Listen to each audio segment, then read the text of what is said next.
Folks, welcome in the Drop Zone Hunting, and I'm extremely excited about this week's episode.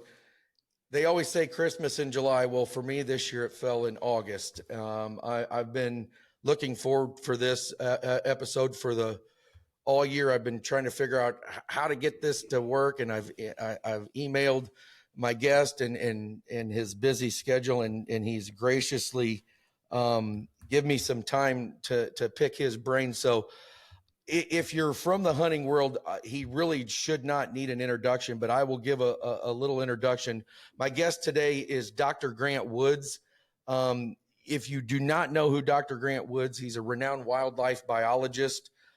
He is kind of the brains behind Growing Deer TV. He puts out his own shows weekly, monthly. I'm not sure exactly how he does them, but he's got a pretty continuously recorded section of information that he does on a regular basis. And Dr. Woods, thank you so much for the opportunity to speak with you today. Oh, Jeremy, thanks for having me. Call me Grant, and it's my honor to be your guest today. Okay, sounds good. So, Grant, I'm just going to dive right in because I know that I've got limited time, so I'm going to get you for everything I can get you with questions. So, the first thing I want to tell you is, and you know this because we spoke before we started this recording. I recently was headed out to Colorado for a family vacation. So, within doing that, I was like, I'm going to do some research on Dr. Grant. I'm going to download some stuff and listen to it on the plane. Just to hear some different things. And so while within doing that, you had different episodes of podcasts and different things you've done with other people. And while listening to them, there was things that you'd brought up and I wrote them down or parts of them. So when I ask some of these questions, don't get mad at me if I didn't get it completely right, but I've got some things that I want you to follow up on that you had spoke about to kind of either retell that story or elaborate a little bit more on. And the first one, and it seems, I'm going to say that it's a lot of the stuff you said, I chuckled on with some of the stuff you said, because it's so true with some of the people you talk to.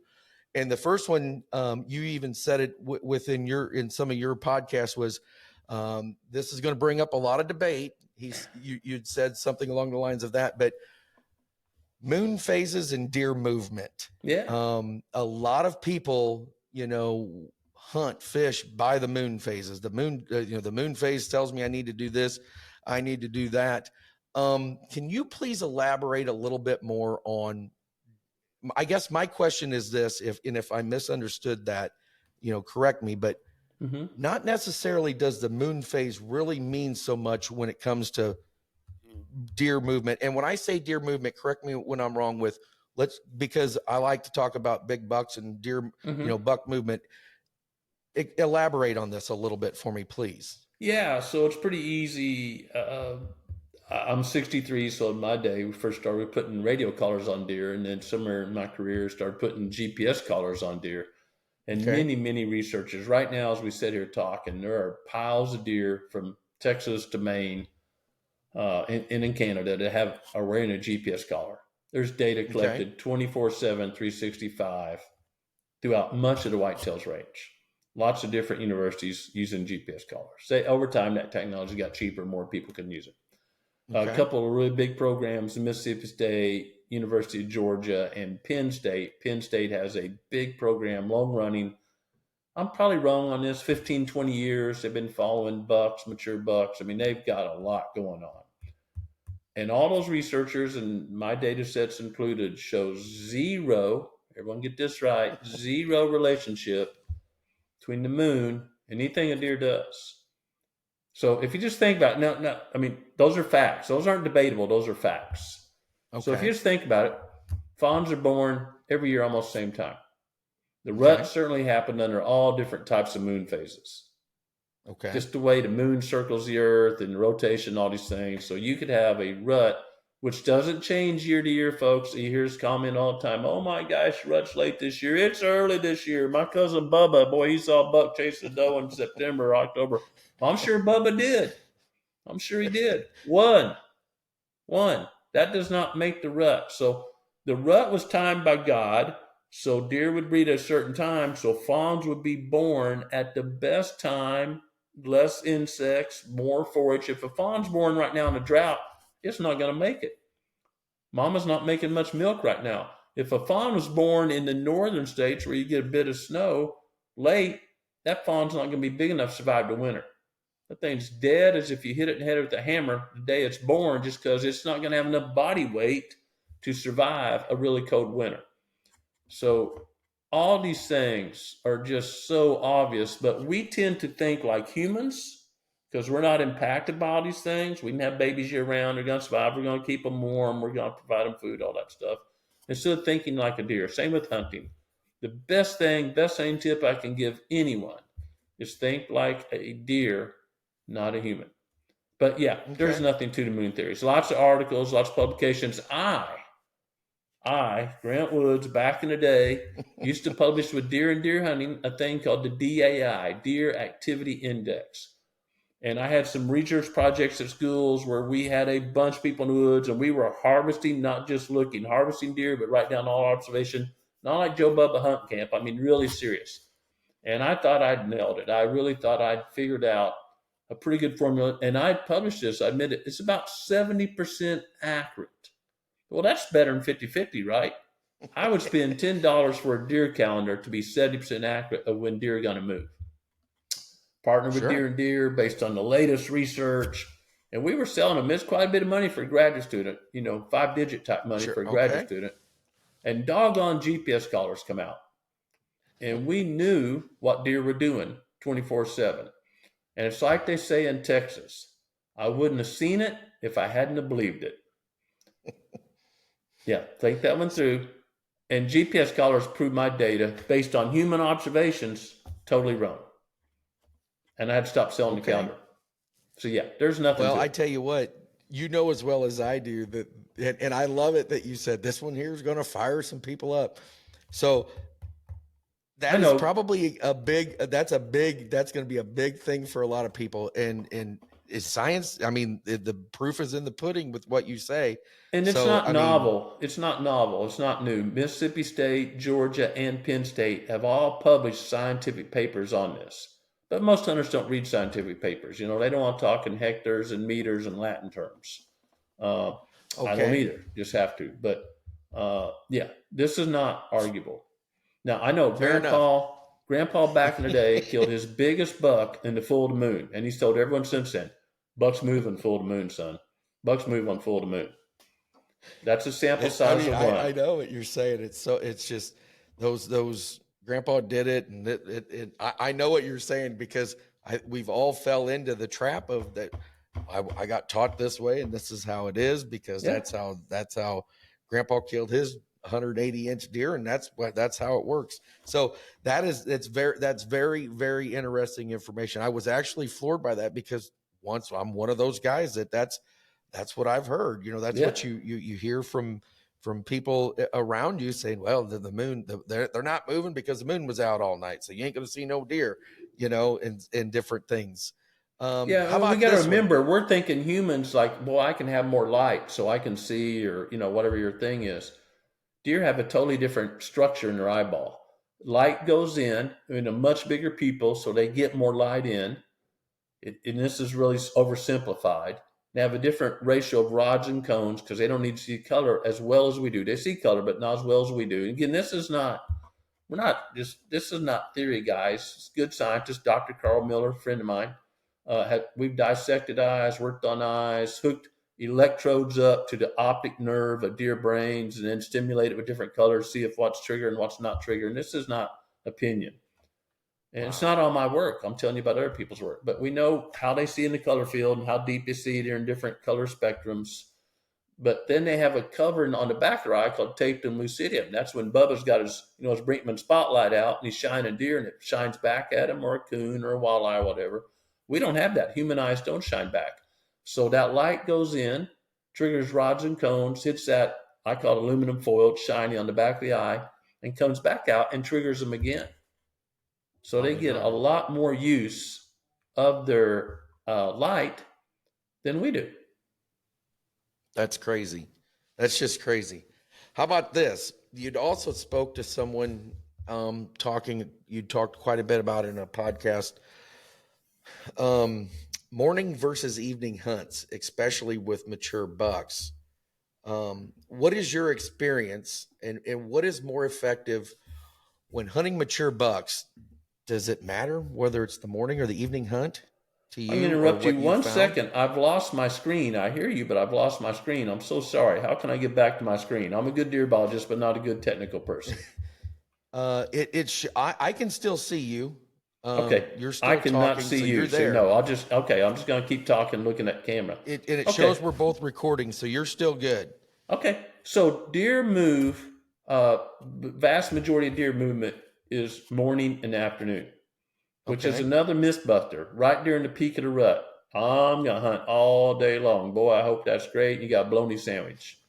Morning and afternoon is the peak of the rut. And I'll tell you why most people believe we're right. We can't talk to a deer, so we don't know, but based on science. But mornings tend to be tough because a lot of hunters don't understand this. Morning is a deer's evening. They're just getting off work. For all y'all out there to work the night shift, you get this. They're getting off work and they're going to bed. That's what's going on in a Okay. deer's world in the morning. They're moving and you're moving. There's a really good chance you're going to alert the deer going to your stand. There are some good stands, Okay. well, they're feeding in the bean field here and my stand's over here, but I can come in here and the wind's this way. Sometimes you can get ahead of a morning deer. A lot of people just walk right through the property or, whatever they're doing, and they're alerting deer while they're going to the stand. So mornings are tougher Okay. they're fine for deer movement. I'm an early morning person. I prefer watching the sunrise. I love morning hunts. There are very few stands on my property where I can get to without a good chance of alerting or busting deer. In the afternoon, for us, is a deer's morning. That's the guy that worked all night at the fire department or driving a truck or whatever it is. And they wake up and they go, man, I'm going to get some breakfast and start my day. That's what an afternoon is to a deer. But while they're in the bedroom, while they're napping, you can slide in your stand or blind if you know approximately where they're bedded and get there without alerting deer. So afternoons tend to be more efficient for humans because they're approaching their hunting area while the deer are not moving and there's less of a chance of alerting them. Okay. That seems fair. I mean, that makes sense to me. Um, how about this one? You'd stated, and these were your words. So, and I wrote this down. Moving deer. You've noted that deer are vulnerable when they're on their feet. Mm-hmm. So, as hunters start to capturing these, like this time of year, capturing these photos of bucks, and they're in their bachelor groups right now. And Mm-hmm. and this is a question that I've always had. As fall starts to come in, and these bachelor bucks are going to, the shedding their velvet, and they're going to start turning into their hard horned and establishing their grounds per se. Typically, what have you found? So if I have a bachelor group of 4 or 5 different deer, and they're coming in twos and threes, and as fall starts to set in and these bucks are going to start separating out, Mm-hmm. Grant, how, as a norm, I'm catching these deer now, and then you always got the guys that say, man, I had him all summer and he's gone. I haven't seen him. I don't know where he's at. The whole season went along, I never seen him. And then all of a sudden, boom, January, February comes along. And if your cameras are still out, oh my gosh, he made it. He's Yeah. back on the property. So as a norm, how far are these you hear, oh, the deer will go 5, 6, 7 miles, during the rut chasing does, blah, blah, blah. And I'm sure that there's a lot more that plays into that. But mature bucks, when they start to separate, is he over on the neighbor's 80 and I just don't know it? Or how far are they going when they say they're separating out of these bachelor groups as a norm? Like, what's Yeah. happening? Okay. Well, let's start with what's happening. So, a couple things. Deer are not territorial. They don't defend Okay. their territory at all. Scrapes and rubs do not mark territory at all. There's only two See, and times I a did deer not is realize territorial. that. Yeah, they're not territorial. Okay. Only two times. A buck will tend to be territorial with about a 30-yard circle around a receptive doe. You ever Okay. saw another buck out there at 100 yards? That buck doesn't run out there and try to fight him. He's more worried about the date. Get in there Okay. about 30 yards. He may, raise his hairs or, posture a little bit. Does are extremely territorial when they're getting ready to fawn. They're grumpy, nasty. That's when they're territorial. And the best, healthiest, biggest does will have the best fawning areas, and the younger does will be fawning on someone's car top or whatever. That's the 2 times their territoriality. Predators, Okay. coyotes, coons, wolves, bobcats, they are territorial. And that's why you see a lot of scat on roads, because they've just through time adapted to using roads as the edges of their territory a lot of time. Could be a creek or something, but it's usually some hard edge that will be the edge of their territory, not just a ridge through the middle of the woods somewhere. Some hard edge usually. So deer are not territorial.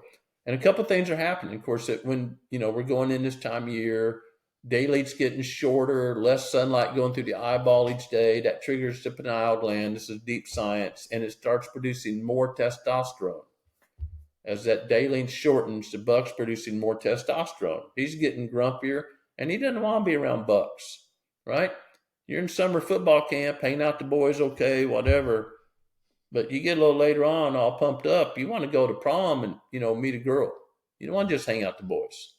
So the bucks are getting pumped up. Deer have a home range, and that home range size, there is no good average. We throw out the word mile, 2 miles, but that depends on the resources. If there's great habitat, they may have a smaller home range. You got food cover water, food cover water, food cover water right next to each other. You're in West Texas, and it's a long ways between the water. Those home ranges get really, really large. And then deer are unique individuals. I was in Wisconsin earlier this week working. I fly out Sunday to I'll work in Mississippi, Alabama, and Georgia next week with landowners on habitat and hunting improvement plans. And I got buddies that have never left this county since high school because they're just homebodies. So deer are like humans. We have unique genetic combinations, a lot of different personalities out there. But deer tend to have tremendous fidelity or affinity to their home range for a good reason. They don't know what's going on outside home range. And everyone gets this wrong. It's not the rut. It's not food. The number one motivating factor for a deer is survival. They get outside that home range, they don't know where to go. Like if I dropped you off in, figure out where in the middle of China or Afghanistan right now, you wouldn't be talking deer and having fun. You'd be trying to find a place to hide. Well, that's a deer's life every day. 365 days out of the year. And everyone thinking like humans, does thinking like a deer. Those old big bucks are not running the county trying to breed all the does. That's just human putting their wants on a deer.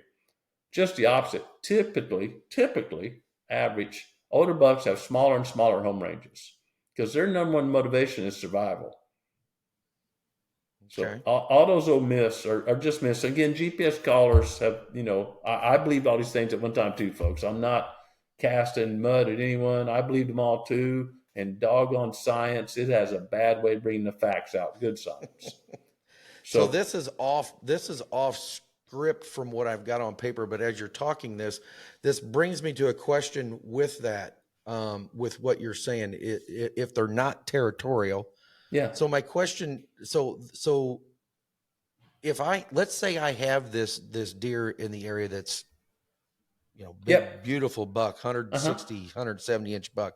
Yeah. But I've got this buck that's 130, 140, and he's a bully. He's a fighter. He likes to fight. The big buck, he's big. He's got the big rack. He might even be older. Will that bully keep this bigger, more mature buck from coming around because he's a bully, or will he get sick of his crap and say, okay, I'm done messing with you. I'm coming in. I'm done. You're putting human terms on a deer. Territory. Yeah. You're putting human terms on deer. No way. No, that's a unique deer behavior. That's each deer. You've seen this in your life. You've seen this. You've seen big guys that are really gentle. You've seen big guys that were bullies want to pick a fight. You've seen little guys that are really gentle. You've seen little guys that want to fight everyone, come up with them. Same creator created deer that created humans, and we're all unique individuals, literally. I've seen it tons of times. Interesting. Yeah. So all that is humans trying to put their emotions on a deer. And what you do have is as that testosterone is increasing, there's something else going on. Food sources are changing. In the Midwest, soybeans are becoming ripe, not very palatable anymore. Acorns are starting to fall. Things are changing. It's really natural for deer to shift to a different portion of their home range. And then throw something else on. Guys are starting to get out and scout more, do more. This property's got pressure to maybe bump the buck a time too. This property has no pressure. The guy over there only gun hunts or whatever it is. So, but they're gonna stay more or less within their home range. We just don't realize that. And you may own a square mile, 640 acres. Oh, I got this whipped. It's very rare that a deer centers on any property. I used to own 2,500 acres till I sold some, and every year neighbors would kill a deer or two or three somewhere that I'd known for 3 or 4 years, because it's almost never a deer's home range is right in the middle of what the tax man says is your property. It could be here and they're on here 25% of the time, or here and they're on 50% of the time, or here they're on there an eighth of the time. And we call those bonus bucks. Oh, this deer just showed up. Well, he's probably been there the whole time. He just was barely working on your property. My computer's giving me fits, folks. I'm so sorry. I'm not seeing anything except a screen right now. Well, you're doing good. You're still here with me, so All right, everything's keep on rolling. But yeah, so the most important thing is to figure out what portions of the property you have permission hunt, public or private land, whatever it is, that deer is using, whether you're scouting or trail cameras or whatever, because he's going to use it at some portion of the year, and unfortunately, it may not be during deer season. And I have deer like that. We had a deer show up a week ago at my place here, a mature deer, good looking deer. I don't know him from last year. I don't know him from this year, but I got showing the pictures of some of my, guys I work with here. Oh yeah, I think that's that buck we got about 3 pictures of last year. We're right on the edge of that deer's home range, apparently. Wow. And he just every now and then. Very interesting. Yeah. And our pictures are right on the edge of our property. One of my favorite points that you made that just was one of those aha, holy crap, are you kidding me? I never even thought of that, was you were talking about with an individual, and I don't remember what show you were on. Sure. But you were talking about how mature does and how they when they cycle and they come into heat, they don't like to be they know that they have to breed. The breeding is part of the circle of life, granted, but the pestering of all the bucks, they get, they like to get into the brush and just kind of hide, and then the bucks will get in there and they're looking for them. And they don't like to be pestered. Naturally, they want to breed because that's just the part of their world, obviously. But the part that you brought up that was just like, oh, I never even thought of that, was those young does that have never cycled before, that were born late, and that they were getting ready to hit their first cycle as old enough to breed, and how they haven't had that pestering before. And so they're used to just wandering out into the middle of the food plot and eating and doing their thing, because they've never cycled before. So they don't understand how the bucks will come in and aggravate them. I never thought about that until you brought that up, how that late season hunting can be effective, because at the later end of the year, when those young does that were born, I'm assuming a little bit later, they hit when they have their fawns first of cycle. that year. No, fawns of that year. So fawns of that year. If you're in an area where there's pretty good habitat and your female fawns are getting 65, 75 pounds, depending on where you are, north, south, they're probably going to come receptive, but it's going to be really late. They're going to, they were born early that year. They had good groceries, and they're going to become receptive. They're going to reach puberty that first year, but it's going to be late in season. It's not going to be in November.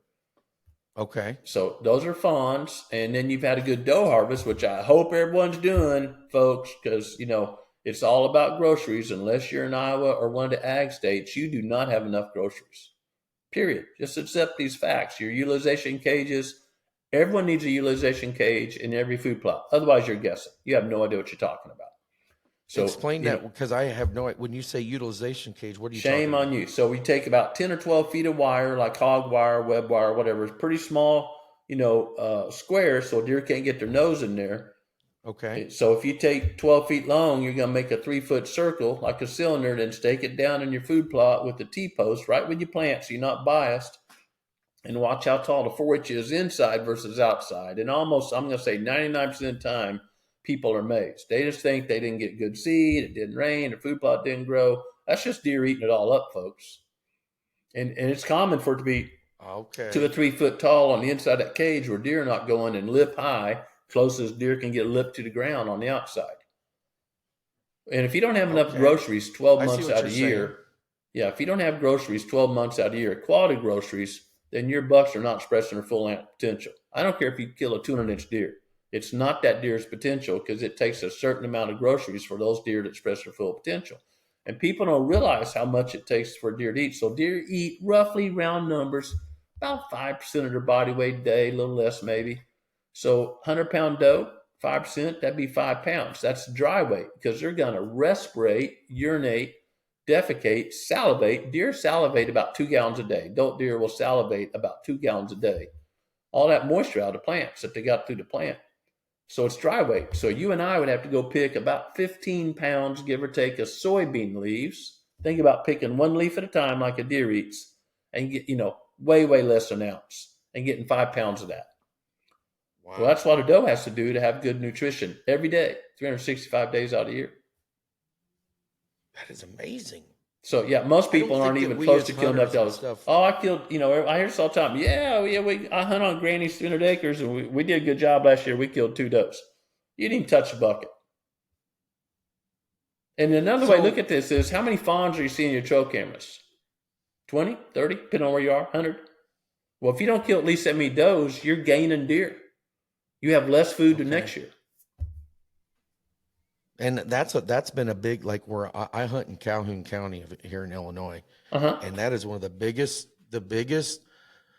concerns of the farmers is what you're saying is the hunters are not doing enough part of they're saying on killing the does, and they're coming full attrition to where now they're getting the permits from the state to where they're going out there and just taking care of them. Dropping deer, bucks, does, whatever. Yeah. Because it's kicking. Well, let's take you. How many does did you kill last year? Last year I killed. I got 160 acres that I can hunt, and I killed 2. Okay, so 160 acres. Could have killed a dozen if I wanted. You're right. Well, let's look at Probably this didn't way. kill Let's look at it a little different. So 160 acres times 4 would be 640 or a square mile. So that'd be 8 does out of a square mile. Do you think there was more than 8 fawns in that square mile? Absolutely. Yeah, so that deer herd's still increasing in number. And you can get away with that because you're in ag country and that poor farmer's feeding all the deer. Right. I mean, literally. And farmers after a while, because that's their profit. So farmers get tired of that. Yeah, I mean, the farm I'm on, he had just to throw this at you, which I'm sure you've heard of this. He planted he had a 5-acre hill hump that he planted for shits and grins just because he needed some seed to get rid of. Normally we had it in clover and stuff. And he's like, no, I'm just going to plant it, see what happens. Just because I got some extra seed. I want to see how it grows there. You know, he couldn't even combine it. Oh yeah. There was, they tore it. It was 5 acres. And he said, it ain't even worth me to go in there and even try to harvest it because there ain't enough there. It's a waste of my time to run fuel through that 5 acres to get to pick up what's there because they've abolished all of it. That is extremely common, folks. Extremely, extremely common. And hunters, here's the bottom line, folks. Okay, depending on whose numbers you read, there's 3, 4, 5% of us in America that buy a hunting license. So if it comes to a vote tomorrow, we're done. We only hunt. It's not a God-given right. Ask any other nation on this planet, Canada, wherever. They do not have free access to hunting like we do. It is not a God-given right. That's foolish to say so. So if hunters are not doing a good for society, like keeping deer numbers down for ticks or reducing crop damage or, reducing the number of deer so there's not many deer car accidents. Deer are the most dangerous animal in America by far. Deer kill more humans than grizzly bears, ticks, and snakes combined by deer car accidents. Wow. Way more. When you look at it like that, it makes you think that, we're definitely not killing enough does. Oh no. I'm not very emotional. I'm a scientist. I'm a by the numbers guy. We're not, period. Not even remotely close. We harvest a lot of does on my land. I'm down here in the hills and sticks by Branson, Missouri. It's all timber. No ag. There's no ag anywhere near me. You never see a tractor, grain buggy, grain bin for, 70 miles around me. There is no ag around me, period. It's timberland. I'm in the Ozark Mountains. But we grow big deer because we harvest enough does to match the amount of food for them to all have enough food. It's all about balancing the amount of mouths versus the amount of groceries. And if it's out of balance, even in Illinois, those deer are not expressing their full potential. Do you think that that's one of the biggest mistakes as far as maybe uneducation of hunters is truly understanding that buck to doe ratio and how it works? Do you think that that's one of the biggest things that, or do you think it's more the guys are like, I just want the big buck? You think it's that, or you think it's just educational? No, it's there's been education for 20 years about deer management. I think it's just people are too lazy. Don't want to, it's you got to drag them in the woods, you got to gut them, you got to do stuff. I think people are lazy. Well, it makes sense. I mean, I understand what you're saying. I want to move on to this topic, and it sparks debate. And this is something that you spoke on, that you said, I'm going to get a bunch of emails about this, and people are going to be mad. Genetics in deer, Yeah. and how much of a role genetics play in a deer versus, let's say, habitat and their habitat and their food sources. I want you, and I don't know if I said that all correctly, but I want you No, to I talk gotcha. about that some. Yeah. Well, let's take it. I'm in Missouri, so let's take Missouri for example. Most of the deer, not 100%, almost all the deer in northern Missouri, which grows world class deer. I think no one's going to argue about that. We're Okay. stocked from down here in the hills where I am. Skinny. Look, no one says, "Well, I'm going to Branson, Missouri deer hunt." You may come here for the Okay. country music or the great bass fishing. No one says we're coming to Branson, Missouri. I'm gonna drive from Georgia to go Branson, Missouri deer hunt. Said no one ever. But there are 3 refuges down here: Caney Mountain, Drury Mincy, and Peck Ranch, all in hill country. And those were refuges, and those were the last few deer in Missouri, during the restoration time. County I lived in had no deer. I lived through restoration. And once they started stalking these areas, they didn't even know deer live in that cropland. Oh, I got a bunch of timber. Boy, the deeper the hills, the better the timber. That's just where deer survived Bubba from getting to them when they were poaching everything. And they took those same genetics, put them in northern Missouri where there's a bunch of groceries, and they produce world-class deer. Or we could take Georgia. This is, again, all documented, folks. Georgia, real popular hunting state. And the Piedmont, or kind of middle of the state, was all soybeans. And our silly government said, "Boy, we got to jack up soybean prices, so we're going to pay the farmers $113 an acre to plant pine trees." You ever drive through the South? Wonder why so many pine trees? Well, that used to be soybean land, a lot of that area. And the government said, "We're going to pay farmers $113 an acre," which was a lot of money back in the day, to do CRP pine trees because we got to jack up the soybean price. This when the government tries to fix prices, it never works. We know this from a lot of history. And so Georgia is actually a big Boone and Crockett state. There's a lot of Boone and Crockett's been killed in Georgia. And back in the day, they all come out of Piedmont where the beans were. Beans are not magic. It was just high quality protein. Now the vast majority come from the coastal plain because there's pivot irrigation and ag down there, and the Piedmont's all pine trees. In general, there's great hunting clubs, great food plots, all stuff in general. And the genetics didn't change, just the groceries changed. So with that being said, let's say that, and I'm glad that we're talking about this because this is a question in my mind I've always had. So if I have a deer that's just got good genetics, he's got a big, nice big rack, and he breeds a doe, and she produces a buck fawn. Is he going to be guaranteed, if he lives in the same, the habitat's the same, is he guaranteed to look like his father, or not necessarily? Very And small I'm not chance. talking about points wise, but Yeah. is he going to end up a big deer like his dad was? Very small chance. Really?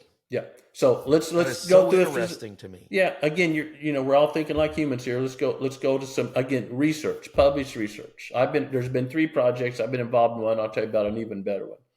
So, but first, about 25% minimum of fawns, twin fawns. You see a lot of twin fawns where you are stepbrother, stepsister. That doe bred with multiple bucks while she was receptive. Okay.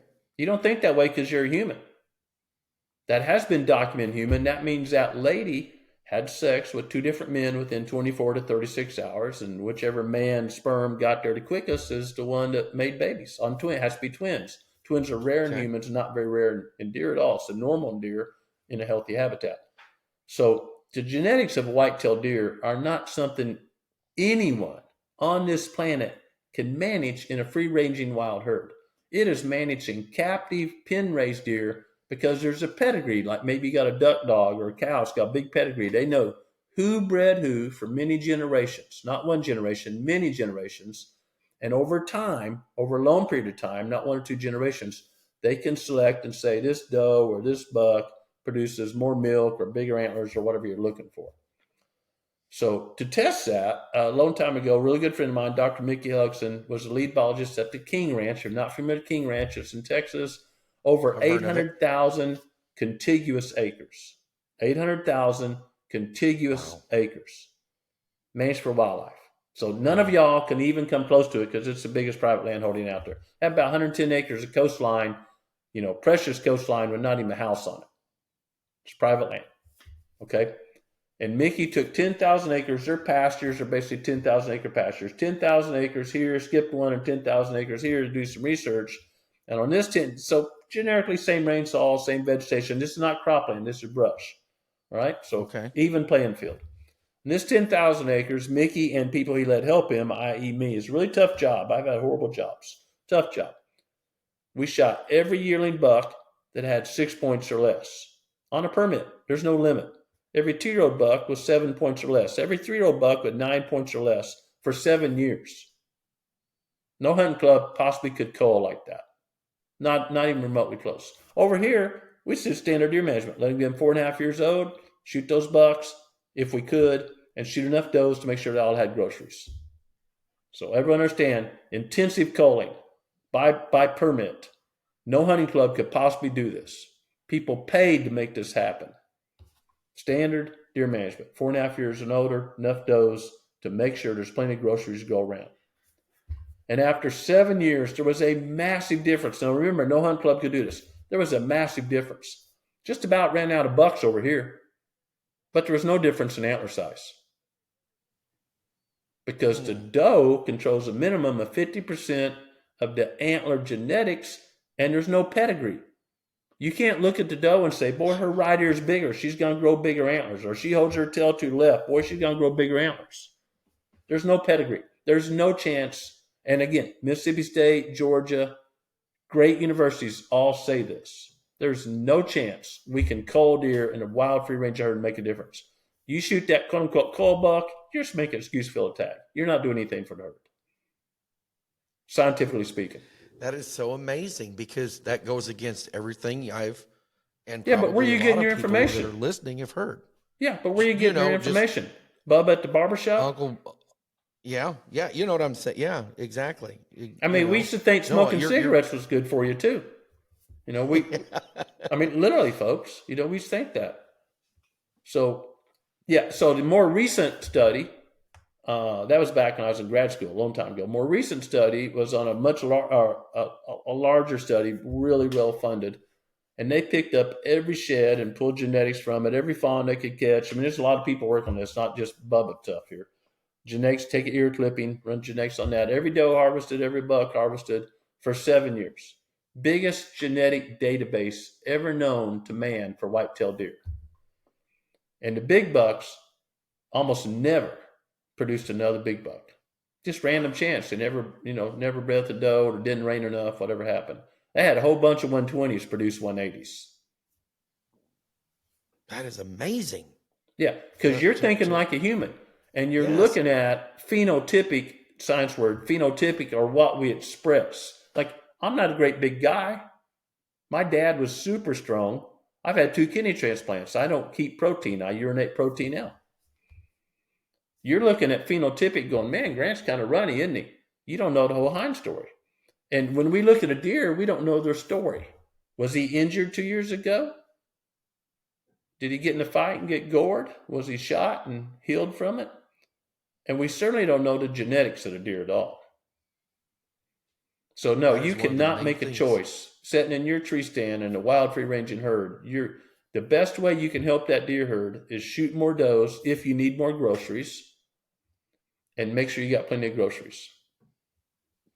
Well, speaking of groceries and different things like that, that's kind of what my next question is a majority of people don't have the opportunity to hunt large tracts of land. They just They just Yeah. don't, whether it's funding or whether it's permission reasons, Yeah. they just don't. So Sure. those hunters that are, dealing with those 40 to 80 acre pieces of ground, what kind of strategies do you recommend for helping them hold and keep big bucks around, keep their deer herds right, feed them right?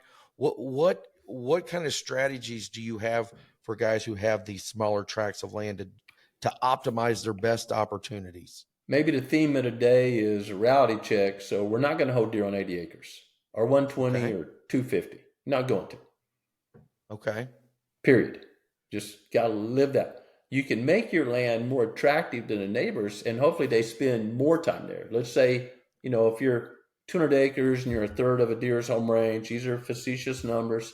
So do you think, well, maybe spend a third of my time? Well, maybe you make your land so much better in the neighborhood that now they spend 50 or 70% of the time there. But they're not going to live and die there, most likely. Most likely. So what I do, what I start with, I just come back. I mentioned earlier, I just come back to Wisconsin. The gentleman I worked for had 80 acres. Had 80 acres. Where he can, and as money and budget allows, we're going to really expand sizes food plots, because right now they eat them lip high very quickly. Here, tell you, by rifle season in Wisconsin, he has no food. The rest of the year, he doesn't hardly see a deer because there's no groceries there. So clearly, we need more food and less deer. Neighbors aren't shooting any does. He's got to shoot some does for his place and a neighbor's place because they're all sharing deer. But what I start at is I zoom out. I zoom out at least a mile in each direction. Onyx, HuntStand, Google Earth, whatever you're using. I zoom out a mile in each direction and try to figure out what's the most limiting factor. Is it water? That's rarely the case. Ponds, creeks, seeps, springs, rarely water. Is it food?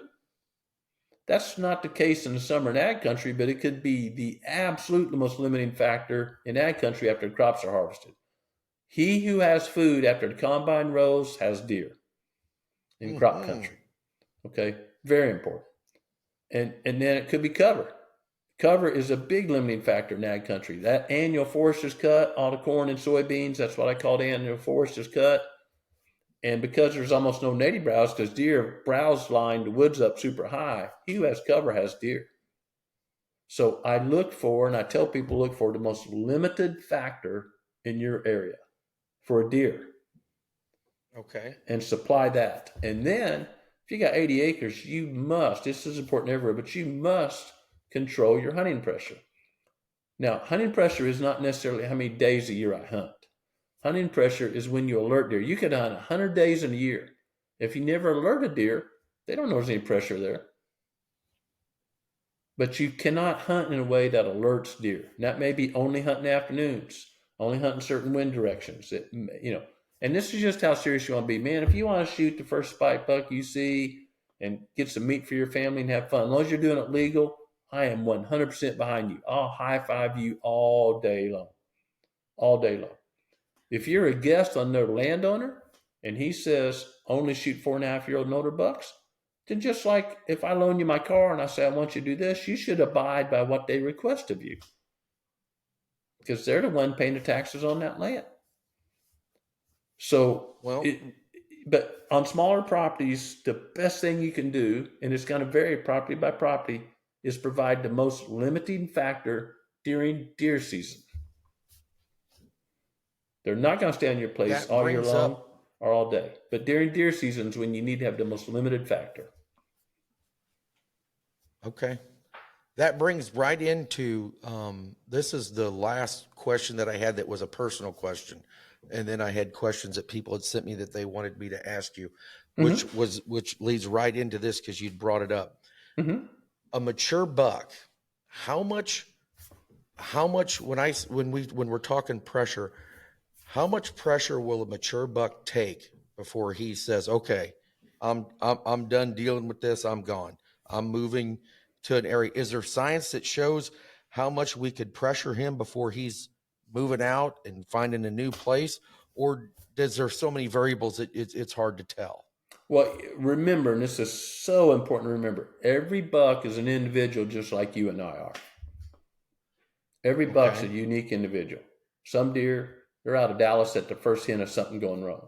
Other deer are more tolerant, just like you and I would be. Okay, but there is research, so we're talking generalities here. I remember a great project. This was in South Carolina on a very large property, did a bunch of controls with GPS collars. Because what we see in reality is rarely the same thing when it comes to deer because we see so few at such a small sample size. I mean, I hear it all the time. Man, I've been hunting deer for 30 years. You can't tell me anything about deer. Well, I can't, but scientists can because they're going to have more big bucks collared in 1 year than you've seen in your whole lifetime. So, a great study in South Carolina. And this was a place that had guests. And so, for liability reasons, everyone had a ladder stand over a bait pile, totally legal in South Carolina, Coastal Plains, South Carolina. And Okay. so they GPS collared a whole bunch of bucks, young, medium old bucks, a whole bunch. I don't remember the numbers, so I won't say it because someone write me, oh, you're wrong. But a whole bunch of them. Okay. Had them collared right before season, let them be collared all the way through season. And what they found was the older bucks were more sensitive on average, and they get busted over this feeder. They learn to avoid that area. They're walking around it. They're not going there. But if they no hunting pressure on that feeder for a week or so, the deer detector's no pressure there, they come back start using it. That's really general summary of that really detailed research. So let's say a week or so on that given stand or that place. And it's not like the deer are running out of county like everyone thinks. Remember, deer have tremendous fidelity to home range. They're scared to death to get out of their home range. They don't know where the coyote dens are, the hunting stands are. They do not know. It'd be like dropping me downtown New York City. Man, I'd be running for a police station quickly. Hmm. That's very good information because I've always been scared or wondering, man, I've been hunting this, he's I had pictures of him in here or, whatever. He's around here and I've been hunting the hell out of this trying to get him killed. Okay, how much have I ruined my welcome now, or is he gone? I bumped him, and is he gone or is he coming back? So that's very good information. The part that you say how they're scared to death to get out of their own area is brings up good points because I've never looked at it like that. Mm-hmm. You just figure, man, I bumped him coming in here 3 times. He's gone. He's going to be at the north end of the county now because he's getting out of here. So that's good information because I was always like, well, that opportunity's gone. He's gone. I won't see him no more. So And you that's may or may interesting. not, because when you bumped him to a different part of his home range, he may have found some area that is not getting hunted at all, has better food, whatever it is. So here's some questions that I have for you that I'd opened this up whenever I told them that you were going to come on and talk to me and give Mm-hmm. them an opportunity of questions that they wanted me to ask you. So some of these you can answer them how you want. This was just things that people wanted to know your take on. Mm-hmm. And I kind of wanted this one too whenever I got this question. So these over the counter, and I'm not going to give brand names just Yeah. because, but these over-the-counter deer lures, Mm-hmm. or things that people hang in a tree that help produce ozone and different things.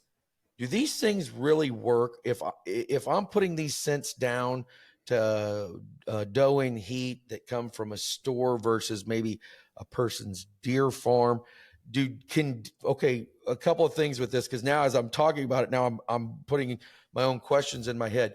Do deer know their herd? Do deer know other deer in their herd? So if I've got a doe and heat scent on my boots that come from some place and I'm walking through here, or I sprinkle it in a rub or a scrape on the ground, is this throwing out emergency signals like what the hell is that?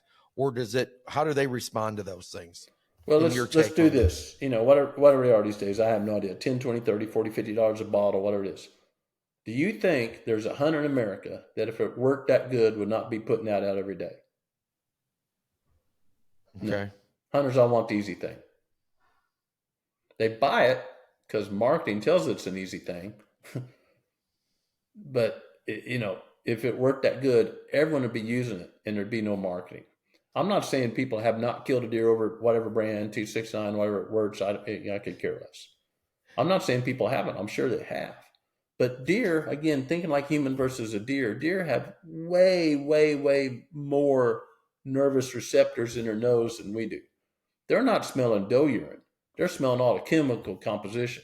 Like let's change gears here a little bit. A dog can tell if you have COVID or you have diabetes. Dogs are trained for medical purposes that can diagnose these diseases better than a medical machine can diagnose you. Because they're not smelling human, they're smelling the thousands of chemical compounds that make that up. Wow. Or a beagle on the border, they can hang cocaine in the middle of a big fuel truck, and got 20 pounds or 100 pounds or whatever it is of cocaine in the middle of that fuel truck full of diesel fuel. Surrounded by diesel fuel. It's all wrapped plastic, whatever. Beagle just walks by. All of a sudden, woo! They bust a guy, look in there, get the cocaine, get the dog a biscuit, and go on. Our nose, while we even imagine a deer being, is not even in a world rowdy. Let's take this another way. If you've ever done this, you see the doe goes by and you go, it's in a rut. Maybe she's receptive. Buck's going to come down the trail. And a little later, you see a buck come perpendicular to that trail. I've seen this a few times, but there's research to back this up. And you take a step or two down that doe trail and always goes the way the doe went. Why is that? Is he seeing the points in the tracks? No, that's nonsense. Because the scent is so volatile that within a few steps, this is older than this. I'm going this way. Again, that's God's plan. Otherwise, bucks would go the wrong way 50% of the time. It'd be a huge waste of energy. So something's going to sit in a bottle for months. And in the real world, it's that volatile. We at University of Georgia, this is not my project, I was just a helper, was collecting the urine out of receptive does, chemically tested, knew they were, not guessing, via a catheter. Stick a catheter in them, pull it out. So it's pure. I'm thinking, man, if I could steal an ounce of that, I'd kill me a big old buck, And then we'd instantly stick it in liquid nitrogen, 196 below zero, to try to stabilize it because it's that volatile. So I'm not saying people have not killed good bucks over that. I'd rather just pee myself because urine all starts breaking down really quickly. The second thing is I would just me. I would never take urine out of a pen and put it on my boots, walk around for the very, very small chance of spreading CWD because, folks, CWD is real, and once you got it, you got it. Those primes are in the soil. They don't break down at 1,000 degrees. They don't break down in 10 years. You got it. So I would never do that. And for all the people that are laughing at it, just know there are places right now I've worked on, me, Grant, personally, that used to produce a bunch of big 200-inch deer, big 30,000-acre ranches in western Kansas that never see a mature deer. Never. Those deer don't live that old. Wow. CWD is real, and it's the biggest threat to deer known to man. Bigger than anti-hunting, bigger than urban sprawl. I don't disagree with you on that at all. I don't know all the research on it, but I know that it's real. You can see it in numbers. Yeah. With deer, that it's obvious that it's something serious. It's not some made up stuff. So I do agree with you on that. How about this? Yeah. This is a question for you. And this may be something that you don't have, that you don't even want to care to speak on. One hunter asked, what are your views on Illinois allowing crossbows the entire archery season? Should there be a specific season for just crossbows like there is firearms, or do you think that it's okay for them to have crossbows the whole season? And these are not, and I also want my listeners to know, these are not my questions. These are questions that people ask me to ask, because this crossbow thing can really get people fired up. Oh, so, it does. It's sad. It's sad because all we got to do is look around, right? There's always data around us. All we got to do. So some states have allowed crossbows a decade longer than other states. And those states still have a bunch of deer. Ohio's had crossbows for a long time. No one's going, boy, I don't want to hunt Ohio anymore.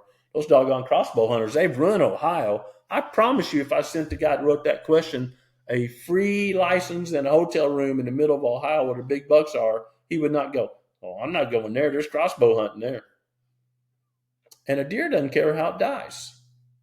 You don't know if it's a 30-06 or a crossbow or a Dodge truck. It does not care. And deer don't fear death because they never had someone else say, we're going to Grandpa's funeral today. It's going to be kind of sad. They don't know death. They know nothing about death. Best thing you can do is kill a doe right in front of your stand first morning and let her lay there until you go home to process that meat. There is nothing that's going to attract a deer better than a dead doe. Nothing. I've killed a pile of mature bucks sniffing a dead doe. So So my crossbows, the go ahead. crossbows, I'm sorry. crossbows. I think a lot of guys in those limited tag states are not gun hunting anymore and hunting with the crossbow. That's certainly true in Kansas because they can hunt more days in Kansas with a crossbow. So whether it dies with a crossbow or 30-06, it doesn't matter. Um, but we can look at state harvest totals, and our harvest totals aren't going up. So obviously, allowing crossbows is not changing. And just one last thing there. Again, I'm old. I'm 63, and I was raised 7 miles from where compound bows were patented. Allen Archery. Mr. Allen was the first guy to ever build a compound bow, and he has a patent on it. And when they first come out, all the recurve runners said, "Oh my gosh, this is a ruination of deer hunting." You mean we can shoot 25 yards accurately? Because back then recurves were shooting about 10 yards accurately, right? We can shoot 25 yards accurately. We're going to wipe out all deer on the planet. They should be outlawed or given like a 2-day season. That didn't happen, did it? So no. I think it's more of a I think it's more of a preference thing, and I think it's more of a passion. I think people bring their and I don't want to make listeners mad, but I think people bring more of their emotions into that. Oh, yeah. Than Absolutely. science, Well, I'll make my listeners mad. It's jealousy. Well, Bubba killed that big buck crossbow. I could have killed that thing if he didn't have that crossbow out there. It's a jealousy thing. Okay, I can respect that. Yeah. My last question before I'm going to have you explain what you do and everything. I want to finish my episode with you explaining to people what you do, what you can do to help people if they want to reach out to you. We're going to get to that. But my last, just straight up question to you is, and I personally struggle with this and I want some help with this, is judging the age of a deer on the hoof. Between that 3-year-old, 4-year-old, 5-year-old, 6-year, that couple of year there to where I struggle with this. And I think a lot of people, whether they want to admit it or not, do too. Yeah. But you being a biologist and being around deer a lot, what are some things that you can give as tips to help us kind of master or make this easier in that quick moment to make a decision on, man, he's got a great rack on him, but man, if we're trying to manage these deer and let them get bigger, he's 3 years old. He looks great, but he's 3. What are some ways for us as hunters in a deer stand in that moment to help with those quick decisions? What can you tell me about that? Well, the first one's really difficult, but don't look at the antlers. They mean nothing. I've had James Crow, Harry Jackson, Dr. Larry Marchins. I'm not a good deer biologist, but a lot of these guys are the world's best. Have all had the jawbone of the Hanson buck, the world record typical buck, in our hand. Okay. All of us. Independently, different, not looking across the room at each other. Carl Miller, I could go on down the line. We were all at a meeting and a guy brought that buck's jawbone there and put us in different places to look at. It was 3 years old. Everyone thought it was 3 years old. World record. Deer do not always, and I go back to personal. So I'm 6 foot tall, but I've been 6 foot tall a long time. So like when I was in first grade, all the dads wanted me on their little league team, basketball team, whatever. Because I was second tallest kid in my class. Went to school about 130 kids. Kevin Smart was every kid's pretty tall.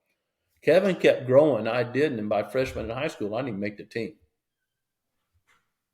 Some people, and there's kids that were no good in first grade, were starting, sophomore, junior year, because they expressed their potential later in life. I happen to, my genetics were a little bit earlier. So same thing with deer. But in general, they get bigger antlers as they get older. That's absolutely true. And what I look at has nothing to do with antlers. I look at, this won't let you down. Does the neck merge with the brisket? Okay. I did not say big neck. I said, does the neck merge with the biscuit? Older people get a little sloppier, right? Get more hanging down. Do they have a lot of big non-typical tines? That's not always true, but I got skin tags and stuff, skin cancers on me. Deer are like the same ways. As they get older, they've had more injuries to past antlers, nervous system, whatever, and they're more likely to be non-typical as they get older. You don't see a lot of non-typical yearlings.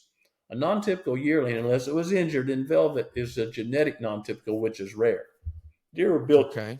deer are built to grow typical antlers, but they get injured along the way, just like our face or scars or whatever, and they reflect those scars in non-typical points a lot of the time.